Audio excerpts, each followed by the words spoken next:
அண்ணா ஏனடே என்னடா ஜம்பாலுக்கு தீபா ஒரு விஷயம் உண்டா சொல்லு. கீழே ஒருத்தனை குண்டான் பார்த்தேன். அவன் போயிட்டு வந்தாண்டா இப்போ. நீ காணோட கரசம் தூள் வந்தாண்டா இப்ப. இந்திரா இந்திரா டேய். நீ சொன்னது போல உண்மையாட்ட தான் இருக்குடா. என்னது? என் கண்ணு கூட அந்த குண்டை தெரியுமா இருக்கு. அடிக்கடி வந்து எங்களை தொல்லை பண்ணிட்டே இருக்கிறான். நானா சொன்னேன் ரூமுக்கு வந்து பார்த்தான்னு சொன்னேன். சரிடா அவங்ககிட்டயே போய் டவுட் கிளியர் பண்ணிடலாம். போலாம். நானும் பார்த்துக்கிட்டே இருக்கிறேன். ஆப்பரேட் காட்டில் போகணும். சந்தோஷமாகவும் இருக்கணும், சாப்பிட்றதாகவும் இருக்கணும். ஏய் என்னடா ரொம்ப நாளாக எங்கள் தம்பியை நடத்திட்டு ரொம்ப நேரமாக எங்கள் தம்பி நடத்திட்டே இருக்கேன்.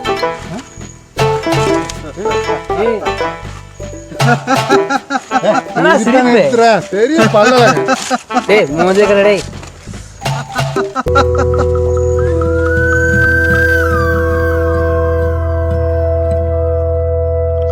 அண்ணா அது இதான் பேர் போடலப்பா.